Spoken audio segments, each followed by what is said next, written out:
ini ngaji itu harus objektif itu jujur.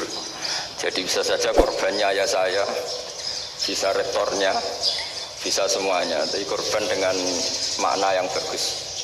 Karena di antara saran Al-Quran, Allah ngendikan kalau belajar atau mencari nasihat atau mencari kebaikan apa saja, itu diistilahkan walau ala anfusikum awil walidaini wal aqrabin, meskipun ketentuan itu merugikan kamu. Jadi ketentuan apapun yang merugikan kita harus tetap kaji meskipun itu tidak menguntungkan kita. Karena banyak problem, mulai dulu sebenarnya problem itu orang yang wakam da'in yadda'i annahu da'a ilallah, tapi hakikatnya yad'u ila nafsi. Jadi banyak da'i yang mengklaim dirinya mengajak ke Allah dan Rasul, tapi sebetulnya hakikatnya mengajak ke kelompoknya sendiri. Saya ini termasuk kiai yang masih orisinil. Masih orisinil gini, suatu saat atau kapan saja saya kok sudah tidak laku jadi kiai, asal Islam jalan tetap senang. Karena nggak penting yang populer saya apa enggak, itu tidak penting. Yang penting agama ini tetap jalan. Sama, negara ini harus jalan siapapun presidennya. Ya, ini penting saya utarakan karena perbedaan antara nafsu dan komitmen beragama itu tipis sekali. Sehingga dulu pernah ada cerita, ini bukti keadilan Rasulullah SAW. Pernah suatu saat Nabi itu ngaji, yang ngaji seperti ini. Terus ada pemuda dengan cueknya ngelewati masjid yang sedang dipakai Nabi ngaji.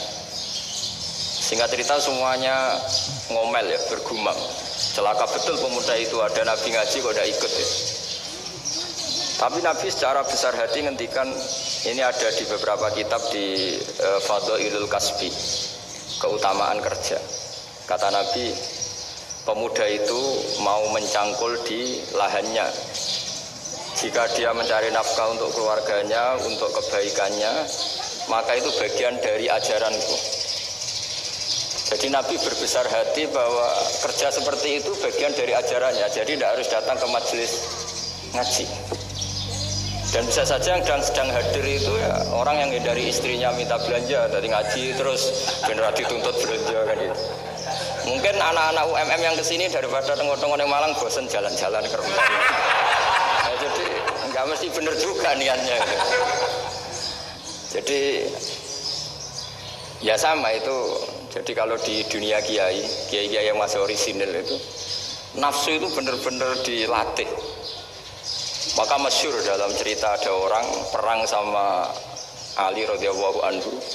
Ketika perang ini sangat semangat, tapi ketika orang itu meludahi dan Sayyidina Ali ini tersinggung karena diludahi, Sayyidina Ali langsung angkat tangan. Sudah, perangnya nggak usah diteruskan. Karena saya marah sama kamu sekarang demi nafsu, karena kamu meludahi saya. Padahal saya tadi motifnya demi Allah dan Rasul. Jadi sangat tipis bedanya kita emosi karena diri kita dan emosi karena Allah dan Rasul. Sehingga ketika diludahin ini terus beliau mikir jangan-jangan perang saya karena saya diludahin. Nah, yang hilang dari peradaban modern adalah Allah itu tidak begitu hadir di hati kita. Saya sering cerita di mana-mana, teks hadis itu sebenarnya berbunyi gini, ini hadis sahih. Mangka na yu'minu billahi wal yaumil akhir falyukrim jarahu. Ada yang falyukrim jarahu dhaifahu, ada yang falyakul khairan aw liyasmut. Siapa yang iman dengan Allah dan Rasul maka harus memuliakan tetangganya, memuliakan tamunya. Dulu itu ada seorang ulama dipanggil anak muda, dibully terus sekarang. Wahai kiai, datang ke rumah saya. Datang kiai itu. Setelah sampai ke rumah orang itu, silakan kiai kembali ke rumahnya. Saya tidak butuh kiai. Kiai itu dengan riang kembali. Setelah di rumah dipanggil lagi. Pak Yai, silakan datang ke rumah saya. Datang lagi. Ya senyum-senyum kiainya santai. Wah, nggak jadi butuh Pak Yai. Silakan kembali lagi. Sampai 3 kali. Oh, itu kalau rektor digitukan marah itu. Dosen marah. Kiainya santai. Santai, senyum-senyum, rileks. Ketika ditanya, kenapa Pak Yai tidak tersinggung? Jawabannya unik. Anak muda, saya ini senang sekali nuruti perintah Allah, disuruh menghormati tetangga. Sehingga ketika Anda manggil, ya saya datang. Ketika Anda nyuruh pulang, ya saya pulang. Saya senang sekali nyenangkan tonggo. Dan itu perintah Allah, jadi tidak ada hubungannya dengan kamu. Wah, pemudanya nangis minta dimaafin. Kalau kita kan enggak, kita ini dosen, kiai, mungkin kita doktor, mungkin kita profesor. Tapi kita ini sering didikte oleh orang bodoh. Kalau orang bodoh jengkel lo, kita ya jengkel. Lo kamu jengkel, dijengkelkan orang bodoh itu namanya terdikte. Itu bodoh apa pinter? Oh, itu udah pinter sama sekali. Kalau betul-betul kamu pinter, hanya bisa didikte oleh Allah Subhanahu wa ta'ala. Jadi antara hukum Allah apa? Wa ahsin man asa'a ilaika, berbuatlah baik sama orang yang berbuat buruk sama Anda. Itu dikteannya Allah. Kalau dikteannya orang-orang bodoh kayak dimangkel ben mangkel, terus kamu mangkel. Itu bodoh apa pinter? Nah, problem kita kekinian adalah wong pinter, wong bodoh itu podo-podo bisa didikte oleh sekelilingnya. Terus karuan wataknya perumahan seperti itu, wataknya anak-anak seperti itu, kita didikte. Anak-anak jengkelin kita mangkel, berarti kita didikte oleh orang bodoh. Makanya agama itu unik, kadang ngendikan wa ahsin man asa'a ilaika, kadang wasil man qata'aka, sambunglah orang yang memutus kamu. Karena dengan demikian kita hanya didikte oleh Allah Subhanahu wa ta'ala, bukan didikte oleh hukum sosial. Cara Jawane nak ngapiki tangga sing apik akeh tunggale. Berbuat baik sama yang berbuat baik pada kita itu, mbok orang fasik ya seperti itu, maling ya seperti itu, sama.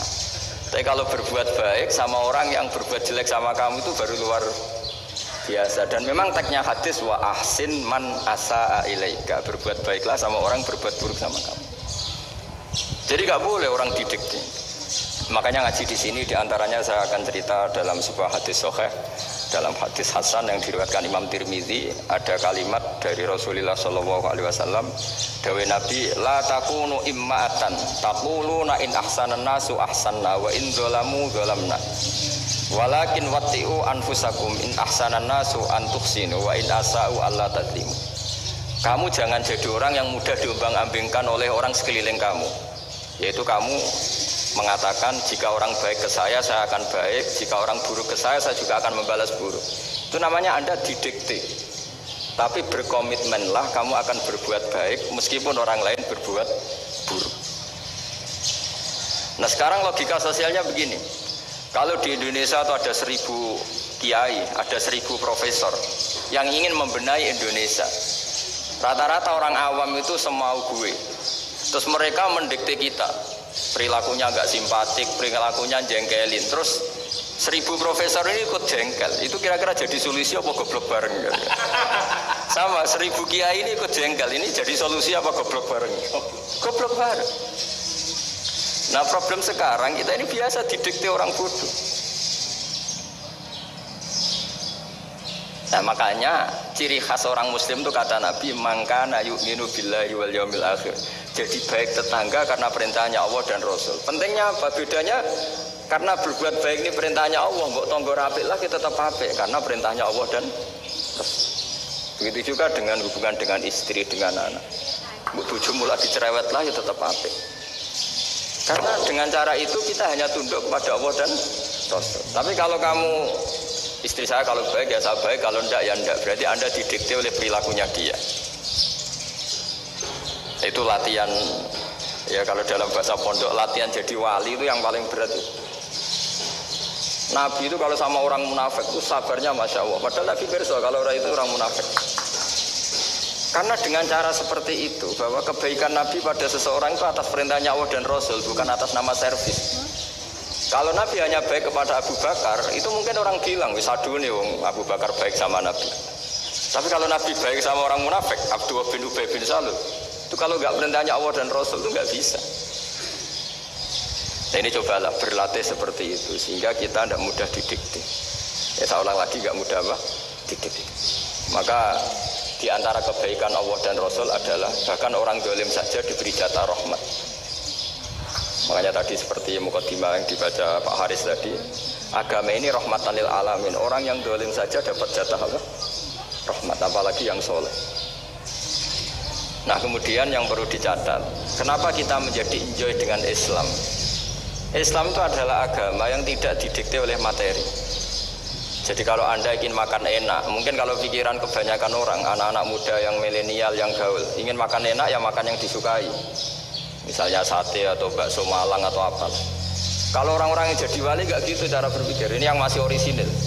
Ditanya, ini dunia baru kesulitan makanan, baru resesi. Cara makan enak gimana? Jawabannya lucu. Ya gampang, idamuhu alju. Idam itu lauk. Kalau kamu ingin makan lauknya paling enak apa? Alju. Kamu harus lapar banget. Sampai kalau puasa itu melihat tempe itu wah, luar biasa.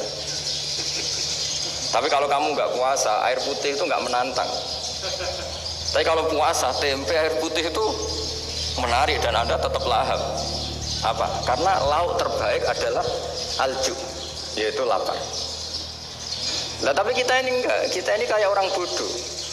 Kayak orang bodoh tadi, profesornya makan nyaman ya kalau sesuai selera. Nah itu kan sama dengan anak-anak ABG. Anak ABG itu makan lahap ya kalau yang disukai. Lalu bedanya apa ABG sama profesor kalau cara berpikir masih sama kan itu. Kiainya juga gitu, kiai makan enak kalau yang disukai, kalau enggak. Lalu bedanya apa kiai sama orang awam? Orang awam juga gitu, makan lahap ya kalau yang disukai. Nah ternyata perilaku kita ini yang pintar sama yang bodoh sama mas. Kalau kamu ingin berkasta lebih baik, itu cara makan enak apa? Idamuhu aljur. Lauk terbaik adalah karena kita sangat lapar. Makanya masyhur dalam cerita-cerita tarikh sirah nabawiyah. Nabi diberi hadiah, beberapa hadiah. Di antaranya ada yang diterima, ada yang enggak. Termasuk yang dikembalikan itu dokter. Ada seorang raja memberi hadiah Nabi dokter Tobit. Itu sama Nabi dikembalikan. Karena dokter ini sudah lama kumpul Nabi itu gak pernah sakit. Akhirnya dokter ini putus asa, ini gak perlu diobatin. Ketika ditanya, kenapa ya Rasulullah engkau gak pernah sakit? Karena kita ini kaum, kita ini komunitas masyarakat yang tidak akan makan kecuali lapar. Dan kalau sudah makan berhenti sebelum kenyang. Jadi sederhana sekali pengobatan zaman Nabi. Sebagian besar penyakit itu pasti disebabkan kita ceroboh dalam hal makan. Sudah ngerti kalau durian masalah, kalau makan durian ini nggak kehitung gitu. Apalagi kalau gratisan itu tambah banyak. Pola tidur juga gitu kata Nabi. Dan kita tidak tidur kalau tidak sangat ngantuk. Nah, itu namanya orang-orang soleh yang sudah ada didikte materi. Kalau yang didikte materi kan bisa tidur nyenyak kalau kasurnya enak, AC gini-gini. Sebenarnya enggak, tidur enak itu ya kalau sangat ngantuk. Mbok di gudang, mbok di bis, kalau sangat ngantuk ya semuanya ya enak. Sama, mbok lapar, mbok hanya tempe, tapi kalau sangat lapar itu ya enak. Nah ini ilmu yang mulai hilang, ilmu-ilmu yang mulai hilang. Nah, cara ibadah juga gitu.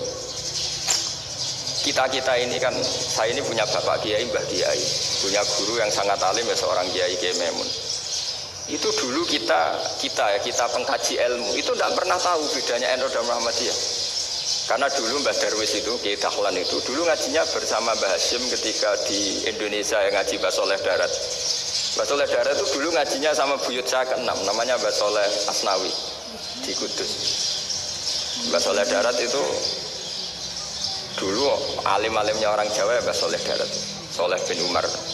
Tempatnya di Semarang, tapi beliau itu sebenarnya orang Jepara yang dekat Kudus. Setelah di Mekah, Mbah Hashim ini mondoknya ya, mulazimnya ke Syekh Mahfud Termas. Tapi sesekali ke Syekh Khotib Minangkabau. Nah yang Mbah Ahmad Dahlan lebih sering ke Syekh Khotib Minangkabau, sesekali ke Mbah Mahfud. Singkat cerita, karena Syekh Khotib Minangkabau sudah modern ya, terlibat organisasi dunia. Pas itu beliau pengagum Muhammad Abduh, pengagum Rasid Ridho, sehingga bawaannya Mbah Dahlan itu lebih pergerakan karena beliau lebih ngidolakan Syekh Khotib.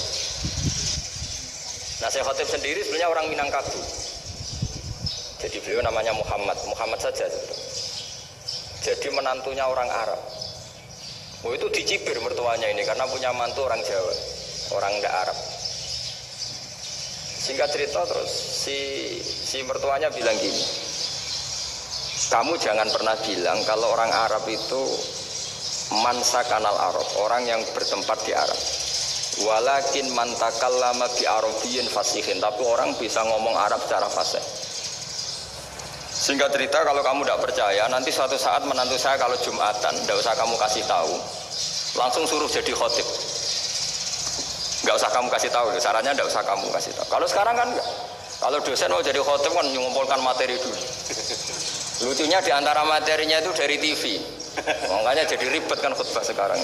Kalau musim corona ya akan ngomong corona, musim apa yang ngomong apa. Jadi lagi-lagi didikte oleh media. Sebenarnya kalau ngomong kan sesuai kebutuhan umat, ini obatnya apa. Tapi nggak sesuai trending topik, itu kan kayak anak-anak gaul. Ya, ini dokter kok gitu kan aneh. Singkat cerita si khotib ini nggak dikasih tahu, saya Muhammad tadi nggak dikasih tahu, langsung disuruh khutbah. Fatakallama bikalamin fasihin, dia ngomong fasih sekali. Bahkan ngalah-ngalahi fasihnya orang Arab asli. Semenjak itu beliau dapat gelar Al-Khotib, orang yang cakap berpidato berkhutbah. Makanya terus dia Khotib Al-Minangkabau. Jadi orang Indonesia itu luar biasa. Dulu yang namanya orang Indonesia di Arab Saudi itu dihormati sekali, karena yang kesana itu pasti ulama. Sudah alim di Indonesia kesana, termasuk Mbah Ahmad Dahlan, Mbah Hashim dulu karena sama-sama muridnya Mbah Soleh Darat. Lama-lama yang kesana itu TKI TKW itu ya mulai agak dibully. Dulu Syekh Nawawi di antara ijtihad yang dihormati itu beliau mengkritik nyuwun sewu orang yang kan orang biasanya normalnya kan muji orang mati syahid. Hebat orang mati syahid itu hebat gini. Oke, kita sepakat orang mati syahid itu hebat. Tapi kata Imam Nawawi dengan syarat niatnya itu li'ila'i kalimatillah dan itu bawaan takdir. Saya ulang lagi, itu bawaan takdir, harus mati di medan perang. Tapi tidak boleh seseorang ini niat perang tapi niatnya supaya syahid. Karena kalau begitu berarti dia berniat supaya menjadi maktulal kafir, orang yang dibunuh orang kafir. Kedua, dengan dia mati berarti pasukan Islam berkurang. Berarti dia ingin pasukan berkurang, hanya ambisinya dia ingin langsung ke surga. Misalnya pasukan orang Islam itu 10, orang kafir 10. Kalau kamu ingin syahid berarti mati 1 kan, tinggal 9 kan. Nah kalau yang seperti itu 10 kan mati semua. Gara-gara ingin syahid akhirnya perangi rapati tenanan, benang mati, benang lebu. Kata Syekh Nawawi, ya enggak. Kalau kamu perang sama orang kafir ya niat menang. Dengan niat menang ini kamu ingin ti'ilai kalimatillah. Tapi kalau kamu ingin syahid berarti kamu menuruti keinginan nafsu kamu yang cepat masuk surga. Itu orang Arab kagumnya bukan main. Karena di mana-mana orang itu dinilai dari niatnya. Paham ini ya? Tapi perang loh ya, dalam kondisi perang, bukan teroris. Perang itu artinya orang kafir yang ingin bunuh kita, itu perang namanya apa? Perang. Dulu orang cerita syahid itu hanya pokoknya syahid itu hebat, pokoknya syahid itu hebat. Syahid di medan perang itu hebat, pokoknya syahid di medan perang hebat. Tapi ketika Syekh Nawawi memberi penjelasan ilmiah, jika kamu perang ingin cepat mati, ingin cepat syahid, artinya ini untuk pemenuhan diri kamu, karena kamu bayangkan langsung masuk surga. Kamu lupa bahwa dengan kamu dibunuh kekuatan Islam berkurang. Akhirnya beliau memberi penjelasan, syahid itu bagus, itu sebagai takdir. Hanya takdir itu kita perang yang ingin menang, tapi takdirnya mati. Jangan dibalik, oleh perang rapati tenanan, benang mati, namun bu. Itu yang pertama, termasuk ulama yang pertama memberi penjelasan itu Syekh Nawawi. Akhirnya melahirkan kekaguman yang luar biasa dengan tafsir Munirnya. Terus beliau itu orang yang rileks kalau menjelaskan ilmu. Ini ya juga guru-gurunya Mbah Hashim, Mbah Guru sama Mbah Hashim sama Mbah Ahmad Dahlan Syekh Nawawi.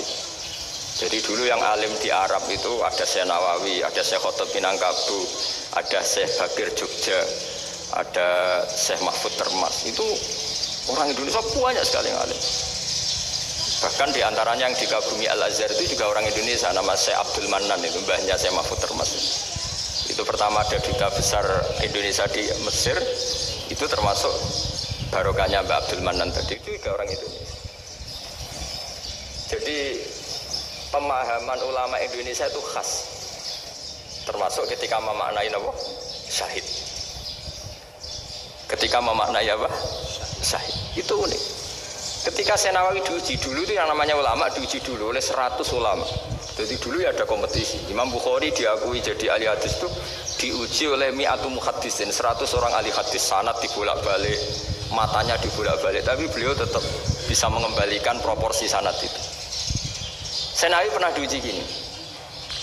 Ayul afdol al ulama awe salatin. Keren mana ulama sama raja atau sama orang-orang kaya sama penguasa? Ya keren ulama. Terus dibully sama orang. Tapi setahu saya banyak ulama yang antri di rumahnya raja. Tapi saya tidak tahu melihat raja antri di rumahnya ulama. Kan kebanyakan kan mungkin ustadz atau kiai yang antri ngajukan proposal kan enggak. Nah, kalau raja kan enggak pati itu, malah enggak usah antri, kiainya sudah nyambut sebelum datang. Jawabannya lucu Senawawi itu, dan yang tanya itu langsung diem. Ya karena ulama itu tahu fungsinya uang, sehingga cara nyari sampai seperti itu. Sementara raja-raja itu tidak tahu fungsinya ilmu, makanya tidak pernah sowan ulama gitu. Sehingga jadi ya dianggap enteng saja. Ulama kan tahu fungsinya uang, tahu untuk pondok, tahu masjid. Sementara raja tidak tahu fungsinya ilmu. Jadi itu khas Jawa ya. Khas Jawa, khas Indonesia. Apa-apa yang menurut orang banyak dengan tanda kutip itu buruk atau baik, itu orang Jawa menafsirkan tuh gampang saja. Sehingga semenjak itu Jawa itu dipandang betul. Saya punya kitab namanya Qadhayal Haji wal Umrah. Itu terbitan Hayatul Ulya Arab Saudi milik Wahabi. Itu diantara fatwa yang dipakai untuk solusi muskilatul haji, problem-problem haji kekinian. Itu fatwanya syekh-syekh yang dari Indonesia, termasuk Syekh Khotib Minangkabau, Syekh Nawawi Banten, Syekh Bakir Nur Jogja. Misalnya begini, dalam fatwa-fatwa yang menyulitkan kita ya, sampai sekarang jadi perdebatan. Ketika sofa dan marwah itu dengan batas tertentu, saya ulang lagi dengan batas tertentu, mau tidak mau atas nama kebutuhan, itu kan butuh perluasan. Karena kalau naik turun itu mudah disepakati ulama. Jadi misalnya gini ya, saya punya tanah seluas ini.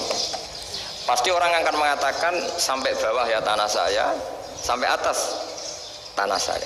Itu mujma' alaih, itu disepakati. Sehingga Nabi ngendikan al-Ka'bah min tuhumil ardi ilas sama Ka'batun. Ka'bah sampai ujung bumi, sampai ke aras semuanya Ka'bah. Sehingga tidak ada perdebatan ulama ketika Masjid Haram ditingkat, kemudian yang di atas sholat tetap dia menghadap Ka'bah.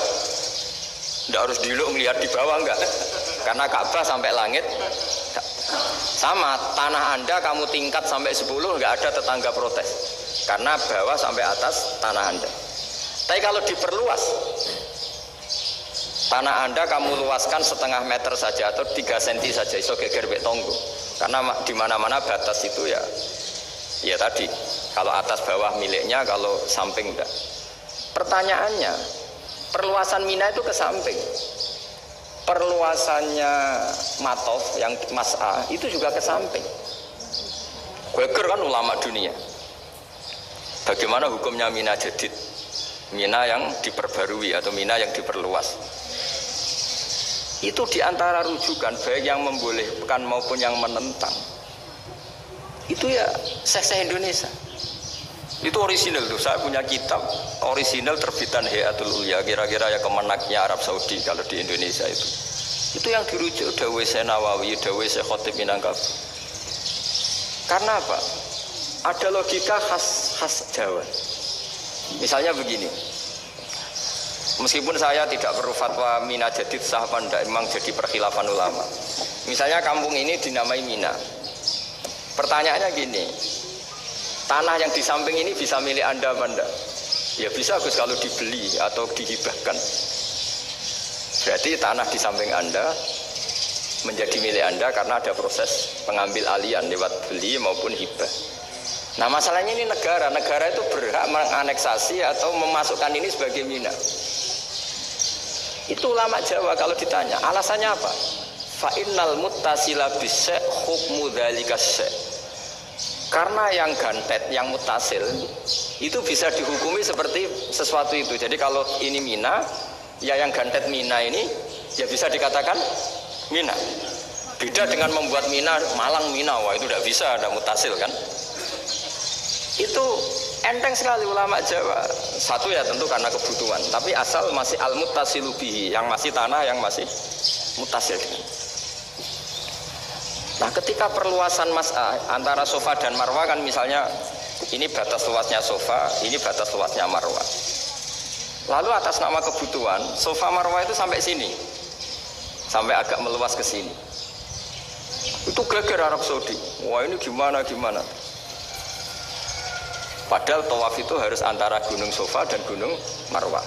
Sa'i itu ya. Tapi kalau istilah Quran memang tawaf sama-sama. Makanya apa? Inna Sofa al-Marwata min sya'airillah faman hajjal baita wa i'tamara fala junaha alaihi ayyat tawafa. Nah, jadi kalau istilah sa'i di Quran itu masih tawaf.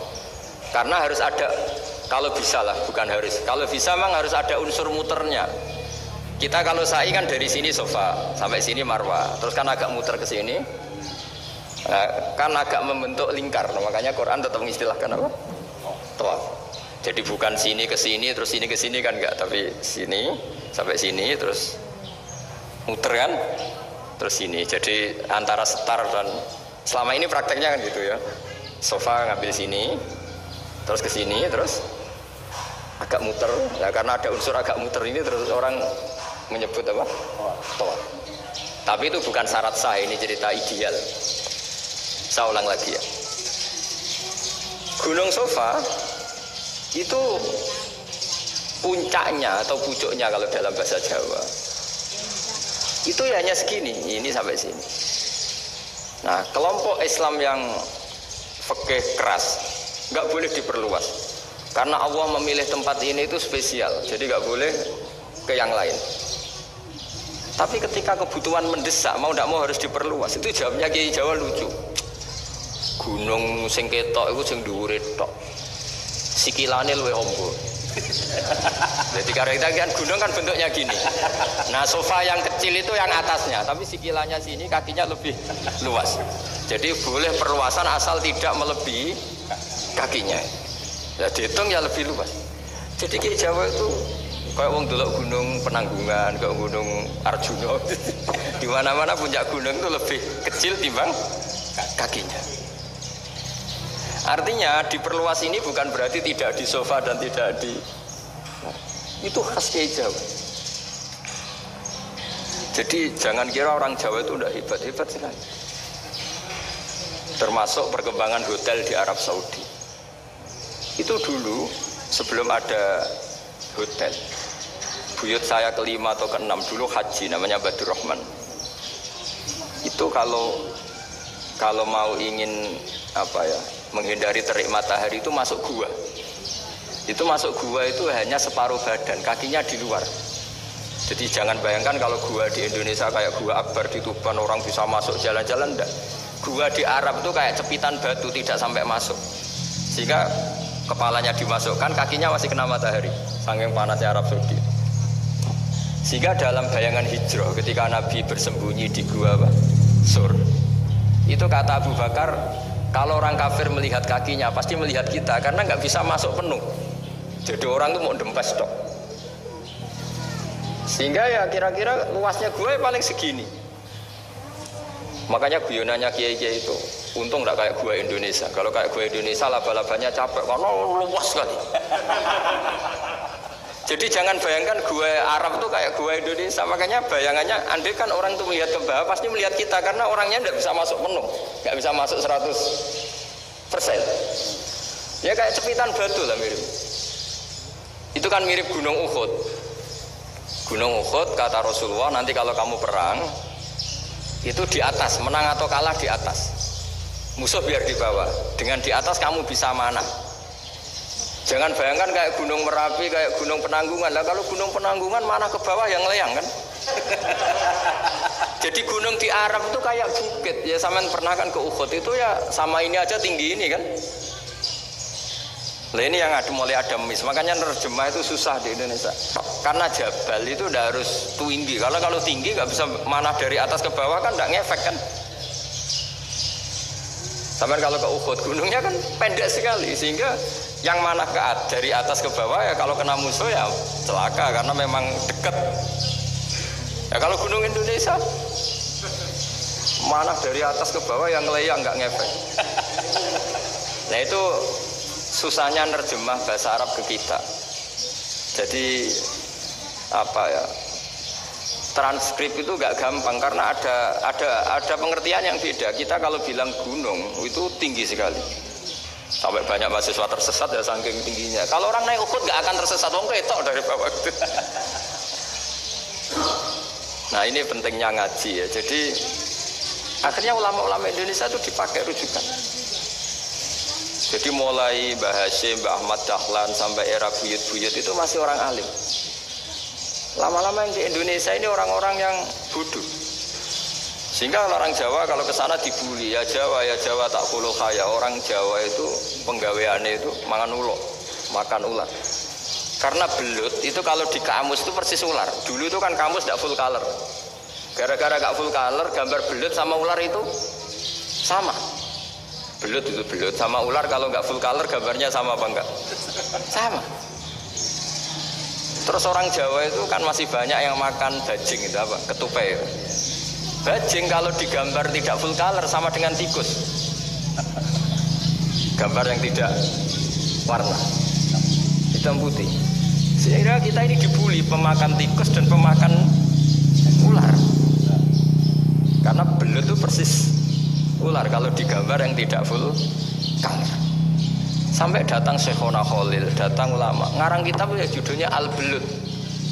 Karena nggak terima bangsanya dinyek makan apa? Ular. Udah karang. Wal belut hayawanun bakhriyun, terus ya isu fi kadza wa kadza. Itu beda dengan al-hayyah. Itu diterangkan. Mulai bisa nerima. Terus sistem hotel juga gitu. Sampai tanyakan dalam sejarah dulu orang Sedayu ada namanya Syekh Mukhtar. Syekh Mukhtar bukan bikin rumah besar yang siapapun orang Indonesia haji itu nempat di sana. Nah ini yang menginspirasi akhirnya ada hotel. Dulu Syekh Mukhtar hanya menyediakan untuk hujat-hujat Indonesia. Lama-lama jadi hotel. Tidak mau saya mau cerita. Kata Mbah Mun sering cerita. Kenapa wa ma arsalnaka illa rahmatan lil alamin, kata Mbah Mun. Allah itu pasti bikin ulama yang tidak produk Arab itu pasti ada. Kalau orang Arab jadi ulama wajar, bahasanya Arab, domisilinya di Arab. Tapi Allah akan selalu bikin ulama yang tidak bangsa Arab. Imam Ghazali itu Tus itu Persia. Imam Bukhari itu kira-kira kalau sekarang ikut Uzbek. Ya, Imam Bukhari itu kalau negara sekarang ikut mana? Uzbek. Kenapa demikian kata Mbah Mun? Karena Allah sudah ngendikan wa ma arsalnaka illa kafatal linnas. Manusia semua ini kena khitabnya Islam. Kalau tidak ada ulama yang dari berbagai negara, kesannya Islam itu hanya milik orang Arab Saudi. Makanya Allah selalu bikin ulama-ulama yang bahkan tidak Arab. Termasuk Imamul Muhaddisin, yaitu Imam Bukhari, itu orang Uzbek, orang Rusia lah kalau sekarang ikut Uni Soviet dulu. Imam Ghazali itu orang Persia. Syekh Nawawi itu orang Banten. Karena Allah ingin memaklumatkan bahwa Islam ini untuk semua, sehingga orang yang tidak Arab pun bisa belajar Islam. Yang alimnya itu nggak kalah sama orang apa? Arab. Makanya ini PR ya. Kalau Gus Dah Ploso nanti ngendikan suatu saat orang belajar Islam itu bahkan orang Arab pun bisa belajar ke Indonesia. Kalau orang Indonesia bisa alim betul kayak dulu. Sekarang banyak liga antar ulama. Itu orang Indonesia pasti masuk. Ulama-ulama top dunia itu pasti orang Indonesia banyak yang masuk. Karena tadi ketika orang Indonesia baca kitab, itu orang Arab itu kagum, kok bisa ada bahasanya baca secara benar. Bukan sekedar bisa baca secara benar. Karena memang dilatih sedemikian rupa di pondok-pondok. Makanya kita semua lah yang alim di Indonesia itu kemana-mana ya pasti alim. Dulu putra Mbah Mun namanya Gus Zofur itu tahun pertama ya sudah the best di tahun pertama. Kalau tahun pertama the bestnya ilmunya bawaan dari sarang, dari keluarganya. Gus Najim model di Said Muhammad tahun pertama sudah dipuji sebagai yang teralim karena ya sanggup. Kalau dipujinya tahun ketiga, tahun keempat kan mungkin dapat dari sana. Ini tahun pertama. Saya ulang lagi tahun Karena pengajaran di Indonesia itu luar biasa di pondok-pondok itu. Makanya kalau dalam anekdot pondok itu cerita-cerita lucu itu. Ada orang Jakarta ngaji, setelah di kelas itu pelengahan terus melihat jendela, lihat pintu terus lama-lama gurunya marah. Kamu diajarin kok enggak punya sopan, melihat pintu terus gak memperhatikan guru. Anak Betawinya jawabnya lucu. Habis Pak Guru bohong. Kenapa ya? Kamu Pak Guru bilang Ja'a Zaidun, Zaid datang. Saya lihat gak ada yang datang. Setelah itu contoh nasab kan ro'a itu Zaid dan saya melihat Zaid. Saya gak melihat Zaid. Contoh ketiga yang jer kan maror tuh bi Zaidin. Saya berjalan ketemu Zaid. Pak Guru diam di situ gak jalan-jalan. Jadi saking detailnya Indonesia tidak dicari. Kalau rofa Ja'a Zaidun. Kalau nasab ro'a itu Zaidan. Kalau jar maror tuh bi Zaidin. Nah si murid Betawi ini karena pertama sekolah ngiranya gurunya itu cerita Zaid datang, makanya dia lihat pintu terus, mana katanya datang kok enggak datang-datang gitu. Nah dengan latihan seperti itu kemungkinan orang Indonesia salah itu kecil karena memang dilatih betul. Saya ulang lagi karena memang dilatih betul. Sehingga ketika orang Indonesia ini yang cerita seorang wartawan. Ini kisah nyata. Kali ini tidak anekdot, kisah nyata. Ada wartawan internasional meliput Ramlah. Ramlah itu di Gaza, ya, di Palestina. Wartawan Indonesia ini hanya bisa bahasa Inggris. Dijak ngomong bahasa Arab. Terus dia bilang saya tidak bisa. Saya tidak bisa. Saya bisanya ngomong Inggris. Tapi apa yang terjadi setelah sholat? Si Indonesia ini jadi imam pakai sholat jariyah lagi. Baca bismillah benar, bismillahi jer karena mudhof ilaih. Terus ketika i'tidal ya benar, Rabbana lakal hamdu mil'us samawati wa mil'ul ardi benar. Ketika tahiyat ya benar, at-tahiyatul mubarakatuh sholawat. Sama orang Arab ini diambungi. Orang Arab kalau senang orang itu dicium. Kamu tawaduk, sebenarnya kamu itu ahli bahasa Arab.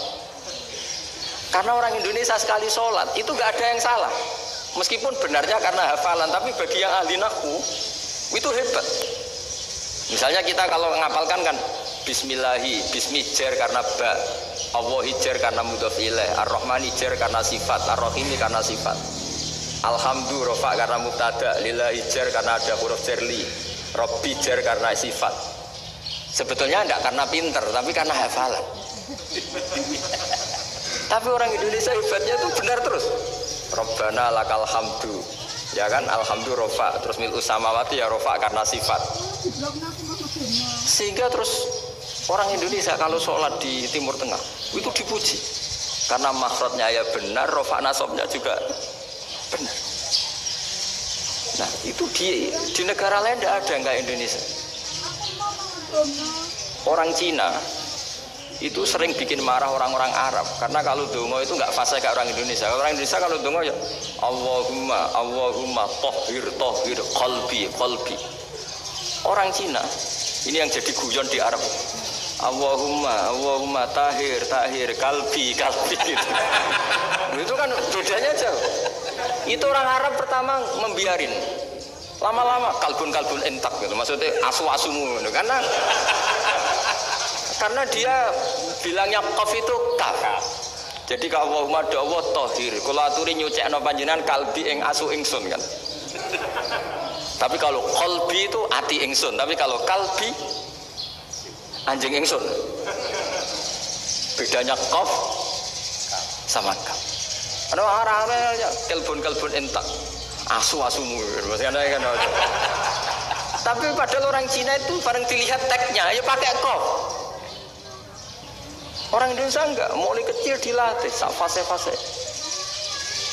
Sampai ya sulit betul latihan Fatihah itu. Kalau di Kudus malah sampai 3 bulan Fatihah.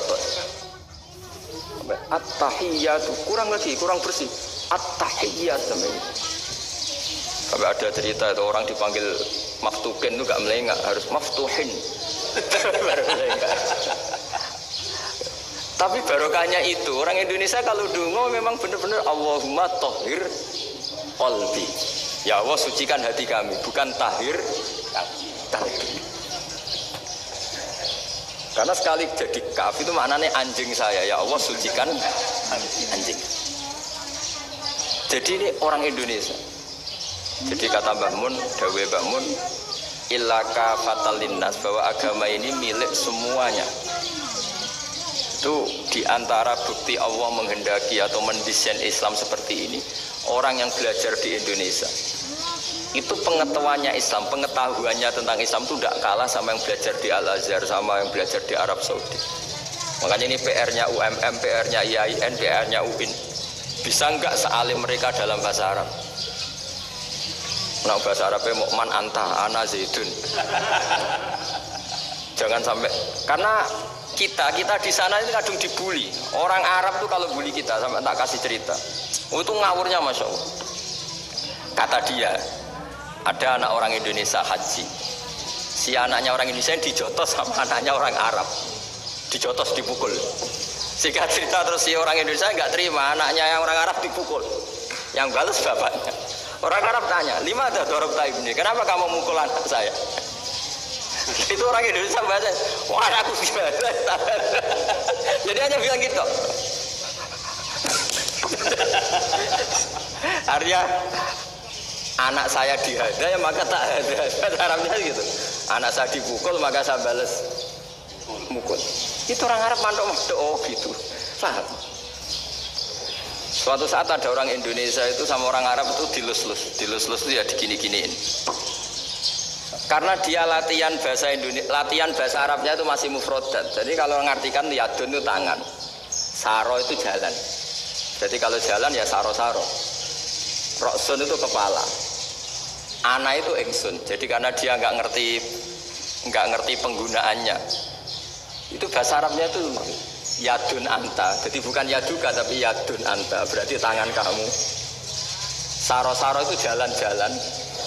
Ala roksi ana yang atasnya sirah ingsun. Jadi mestinya yang benar kan yaduka saro ala roksi atau gitu. Tapi enggak dipotong-potong. Yadun tangan kan, anta kamu. Berarti tangan kamu. Saro-saro jalan-jalan. Roksun itu sirah, anak ingsun. Jadi di atas kepala saya. Orang Arab tertawa-tawa, tapi paham maksudnya seperti.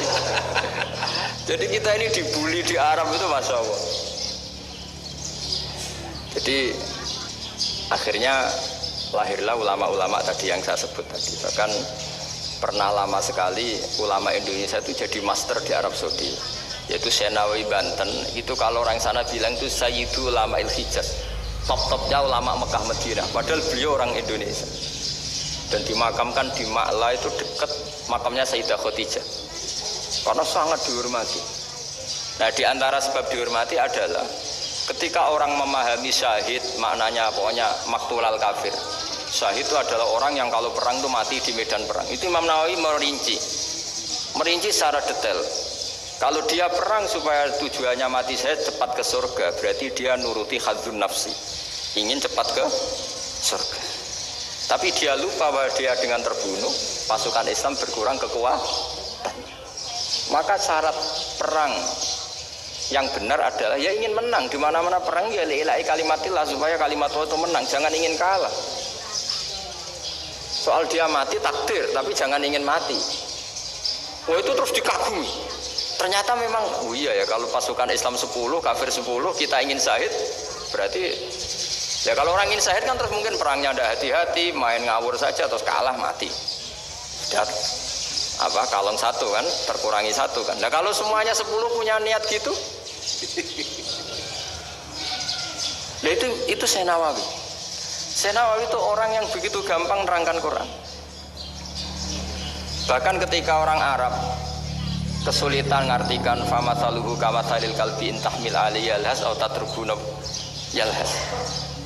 Orang Toma itu ibarat kayak anjing. Anjing itu kamu kasih makan ya tetap melet, menjulur-julurkan lidahnya, kamu ndak ya ndak. Imam Nawawi ditanya, ma wajhu sibbi, lalu wajah tasbihnya di mana? Beliau menjawab fit Toma. Jadi anjing punya dua sifat yang berlawanan. Di bab ilmu dipuji, nggak ada hewan yang mudah menerima ilmu kayak apa? Anjing. Sehingga Quran mengistilahkan wa ma 'allamtum minal jawarihi mukallibin. Hewan yang mudah diajari itu oleh Quran dibahasakan sudah menganjing. Karena anjing adalah hewan yang paling mudah diajarin, itu diakui oleh Quran. Wa ma 'allamtum minal jawarihi mukallibin. Tapi dia punya sifat yang sangat buruk sekali, yaitu enggak pernah puas.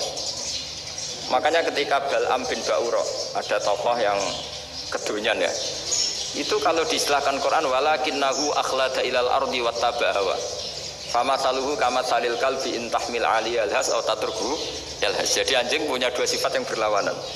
Di bab ilmu dipuji karena paling mudah diajarin. Itu saya pernah ke Malaysia, diceritain sama polisi Malaysia.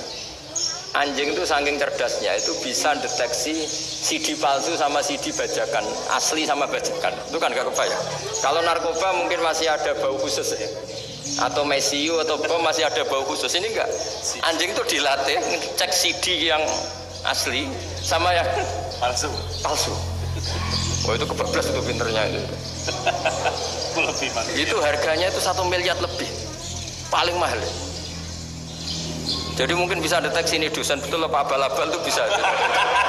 Itu kiai betul apa kiai pesanan itu mungkin bisa. Itu saya punya kitab namanya Al-Hayawanul Kubro. Itu cerita prestasi-prestasi hewan. Itu yang berkuras-kuras sampai berjilid-jilid. Itu ya cerita anjing. Gak ada hewan sebaik anjing. Di bab itu ya, di bab sampai ya tadi ada anjing yang sangat loyal sama majikannya. Loyalnya Masya Allah, sopannya Masya Allah. Anjing itu mbok lama berbakti sama sampean, nggak mau tidur di ruang tidurnya sampean, dia tetap tidur di luar. Corong Jawa nggak ngelama. Suatu saat si raja ini minum, wisata minum. Pas mau minum diterjang sama anjingnya sampai tumpah. Oh, kecewanya raja ini itu karena selama ini anjingnya sopan sekali. Sekedar ganggu di ruangannya nggak pernah, malah ini mau minum, minuman yang disukai diterjang anjingnya tumpah. Marah kan anjingnya di mana? Ternyata apa? Minuman itu, anjing ini tahu kalau minuman itu beracun, diracuni oleh musuhnya. Itu saking hebatnya anjing sampai ketika ngawal rajanya itu tidak sekedar ada penjahat atau maling, bahkan trik-trik kayak minumannya diracun oleh orang lain tuh anjingnya tahu. Sehingga pas mau diminum diterjang sampai terus supaya nggak keminum. Makanya Quran istilahkan anjing itu apa? Wa ma 'allamtum minal jawarihi mukallibin. Hewan piaraan yang kamu ajarin nanti sampai sepinter anjing. Makanya Ashabul Kahfi itu ketika ngajak anjing tadi, beliau tidur, anjing itu tidurnya bil wasit, wakal buhum basitun dzira'ain bil wasit. Jadi dia tidur dalam posisi siaga. Loh, coba anjing itu nggak pernah sekolah, karena dia posisi menjaga, tidurnya itu kayak siaga gini, bukan ngorok semadep ke atas terlentang, itu enggak. Andai kan dia tidur terlentang itu kan yang mau mengganggu kan, wah sunai turu, itu enggak. Dia tidur posisi siaga, makanya disebut lawit tolak ta'alaihim lawalaita minhum firaron. Kalau kamu melihat anjing itu pasti lari karena dia posisi siap merekam. Jadi tidur tapi posisi siap merekam. Jadi matanya tetap terbelalak kayak siaga. Padahal itu enggak diperintah, ya dia memang punya nalar untuk itu. Ini disebut wa ma 'allamtum minal jawarihi mukallibin. Dan dalam teori modern juga gitu. Tapi dalam hukum Islam yang dianut mazhab Syafi'i itu anjing tetap najis. Ya sudah, najis ya najis. Tapi ada mazhab lain yang mengatakan tidak najis. Tapi tidak usah ngurmat anjing, geger nanti kalau rektor kampus punya anjing. Tapi ilmu itu bagus untuk kelangenan kadang. Andai kan tidak ada mazhab Malik, maka kita kesulitan menceritakan Ashabul Kahfi yang hewan piaraannya itu anjing. Tapi misalnya anjing disucikan, kita juga nanti susah menjelaskan hadis Nabi malaikat itu tidak masuk rumah yang di situ ada apa? Anjing. Maka ilmu itu, makanya kata Imam Sa'roni, sebagian ilmu itu memang kelangenan, tapi nggak boleh jadi praktek. Tapi harus ada. Misalnya begini, contoh paling gampang. Api dalam mazhab Syafi'i kan alat pensuci hanya dua, air dan tanah. Ya saya ulang lagi, air dan tanah, yaitu tanah untuk mensucikan najis anjing.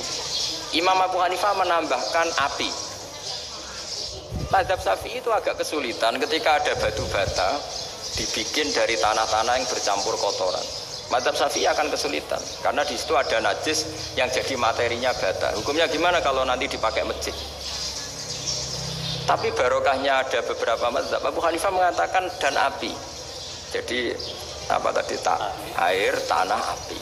Alasannya masuk akal. Ketika usatul mukminin, orang-orang mukmin yang ahli maksiat itu sebelum masuk surga, kalau dia dosanya banyak itu dibakar dulu supaya suci. Emas itu untuk memisahkan dengan materi lain juga harus dibakar. Berarti api termasuk alat. Artinya gini, batu bata yang materinya dari tadi najis sekalipun ini menjadi suci karena ngalami pembakaran. Tapi kata Imam Sa'roni, ilmu ini hanya sebagai ilmu. Jangan sampai kalau kamu mau wudhu gak ada air terus membakar diri lah, ini ribet kan. Jadi ilmu itu sebagian memang untuk kelangenan. Karena kita butuh. Andai kan tidak ada mazhab Abu Hanifah, maka kita akan kesulitan pakai bata. Yang kita tahu cara bikinnya kadang di tempat yang kotor, di tempat yang najis. Tapi karena ini ngalami dibakar, maka hukumnya suci menurut mazhab Abu Hanifah. Dan itu sering ulama itu sampai apa? Saya punya kitab fikih namanya Fardul Masail. Pengandaian ada masalah. Jadi masalah itu belum terjadi tapi diandaikan. Misalnya kayak di Texas. Bumi itu bulat bola. Texas itu kalau dibor itu pas Ka'bah. Lalu kiblatnya di mana?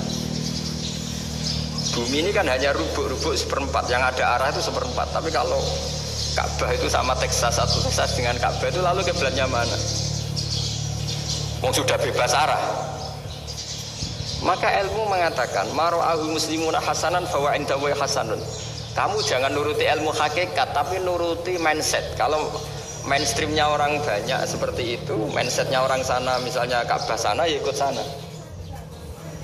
Tapi ini tidak mewakili hakikat karena kalau yang 380 derajat itu kan terus ribet.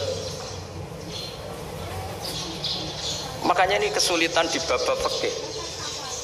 Ya saya ulang lagi, kesulitan di bab-bab fikih. Makanya fikih itu selalu bicara, misalnya gini, ada orang sholat. Saya ulang lagi. Setelah salam pertama dia kentut, itu sholatnya batal apa enggak? Itu lama berdebat. Yang dikatakan rukun sholat itu salam pertama. Sehingga orang kalau sudah salam pertama, maka sudah keluar dari sholat. Maka kalau kentut gak apa-apa, wong yang keluar dari sholat itu salam pertama. Tapi lalu pertanyaannya, kenapa Nabi salam 2 kali? Lalu yang kedua gunanya apa? Ribet kan, partai ini kalah pasti kalau ditanya gitu. Tapi kalau ditanya dibalik, sholat itu satu ibadah yang dimulai dengan takbir, yang diakhiri dengan salam. Berarti salam pertama itu pengakhir apa nunggu salam kedua? Pertama, di semua ulama bilang salam pertama. Kalau salam pertama sudah pengakhir, berarti pembatalan setelah itu nggak punya efek, nggak punya akibat. Itu kan ribet, debat fikih itu memang ribet. Fikih itu memang senam otak karena pertanyaannya mirip-mirip seperti itu. Nah, sampean milih mana? Milih salam pertama apa salam kedua? Pasti ulama milih salam pertama. Jadi anehnya fikih itu di situ. Misalnya orang mati, takbir itu berapa kali? 4 kali. Andai kan takbir 5 kali itu batal apa enggak? Satu ulama mengatakan 5 kali itu batal. Karena rukunnya sholat jenazah itu takbir 4 kali. Berhubung ini rukun, kalau nambahi ke 5, berarti menambahkan rukun. Kayak kamu sholat rukuk 2 kali kan batal. Sujud 3 kali batal. Karena menambahkan apa? Rukun. Berarti kalau takbir 5 kali batal. Tapi pertanyaannya, takbir itu adalah wiridan biasa, sehingga kalau ditambahkan nggak punya akibat batal. Jadi perdebatan ulama itu kadang ya lucu. Kayak kemarin Pak Haris pas pertama bertamu ke sini mau ngundang saya, tak ceritain. Dulu sholat jenazah itu pasti mayat di depan. Karena lazimnya sholat jenazah itu mayat di depan. Tapi mulai dulu ulama sudah berpendapat, andai kan jenazahnya di belakang pun tetap sah. Fainal janazah laisat bi imamin, karena jenazah itu tidak imam. Kenapa harus di depan? Oh, tidak imam kok harus di depan. Itu mulai dulu. Sehingga ketika Arab Saudi pernah mengalami tragedi, ada orang yang dibungkus kayak mayit, ternyata senjata. Setelah di dekat Ka'bah dipakai. Dulu tragedi tahun berapa itu? Pokoknya pernah ada tragedi itu. Semenjak itu Arab Saudi kalau ada orang mati tetap di kamar mayit, terus ada sholat jenazah. Padahal mayitnya di belakang yang sama. Jadi meskipun kita tidak akan bikin ajaran baru jenazah di belakang, ya enggak keren, kasihan kan. Tetap biasanya di depan ya di depan. Tapi meskipun jenazah ini di depan, kita tetap berpendapat andai kan di belakang tetap sah, tapi nggak usah dipraktekkan. Nah pentingnya ilmu ini begini, saya misalnya di Rembang, boleh nggak nyolati ghaib jenazah yang di Surabaya? Boleh kan, padahal yang kita solati di belakang. Jadi ilmu itu penting, cocok nggak cocok, nama ilmu itu penting. Terus ada gini lagi pertanyaan di fikih. Memang saya sengaja akan ngaji fikih. Kalau ngaji intelektualitas orang Muhammadiyah juara lah. Tapi ini ngaji fikih. Ada orang sarongnya itu pas sampai lutut. Kalau berdiri lututnya tertutup. Tapi nanti kalau ruko agak jengking lututnya terbuka. Itu batalnya nunggu ruko apa mulai takbir sudah batal? Padahal pasti nanti batal kalau ruko itu. Itu ada ulama yang mengatakan ya batalnya nunggu ruko. Bagaimanapun terjadinya pembatalan waktu ruko. Ada ulama mengatakan yang enggak mulai awal sudah tidak sah itu karena pasti ngalami. Nah, pertanyaan-pertanyaan seperti itu penting karena lalu Allah menilai apa? Ya nilai niatnya. Misalnya gini, kalau contoh itu mungkin Anda tidak tertarik, tapi contoh begini. Kita mau operasi jam 10 siang. Kita tahu kalau nanti 10 siang akan divonis medis harus makan karena mau berobat. Malamnya itu kalau kamu orang soleh, bayangkan kamu orang soleh. Kalau tidak orang soleh kan tidak punya komitmen. Kamu milih niat puasa, apa enggak jam 10 mesti mau kak menisan raposo. Kamu orang soleh. Kalau kamu orang soleh pasti milih puasa karena ini Ramadan. Meskipun nanti jam 10 pasti disuruh batal sama dokter. Setidaknya kita berpikir gini, nak mati jam itu paling enggak ditulis saya sebagai orang yang puasa. Jadi perasaannya orang soleh itu beda. Kalau orang kok sampean barang menisan raposo kok ya mesti. Sampean tidak pernah berpikir bahwa puasa mulai fajar sampai jam 10 itu luar biasa. Bisa saja kita mati jam 7, bisa saja mati jam 6. Kan ditulis Allah sebagai orang yang berkomitmen terhadap puasa. Terus ada kemungkinan kecil, adalah jam 10 itu dokternya sakit atau nggak jadi ke sana. Berarti kamu kan nggak jadi boga. Kan ya mungkin juga. Sama yang tadi, delalah sebelum ruko ono wong sing nyarongi sampean. Sehingga sholatnya normal. Kamu tidak menemukan pakaian yang pas, jebule pas setelah ruko, mau ruko, ono wong kata, wah sholatnya kira bener disarongi. Itu agama. Jadi agama itu dimulai dari mana coba? Dimulai dari niat, dari komitmen. Nah sekarang kelirunya kenapa ada garis keras? Agama itu dimulai dari keinginan ideal. Itu yang mulai itu ada orang-orang garis keras. Agama ini enggak, agama ini dimulai dari niat. Sampai ada kaidah agama la yudroku kullu la yudroku kullu. Kalau tidak bisa ideal jangan ditinggalkan sama sekali. Tapi orang enggak, sekarang bayangkan Islam itu ideal. Pemimpinnya ya soleh, masyarakatnya soleh, enggak ada maksiat, enggak ada apa. Nan apa ilmu? Kalau secara ilmu mulai dulu ya ada orang dolim, ada orang soleh. Nabi kurang baiknya. Di angkatan itu ya ada orang munafik. Sehingga ulama itu sudah berpendapat ideal itu piye. Zaman Nabi saja ada orang apa? Munafik. Itu ilmu. Kalau nuruti kelangenan inginnya dunia ya steril, nggak ada maksiat, nggak ada.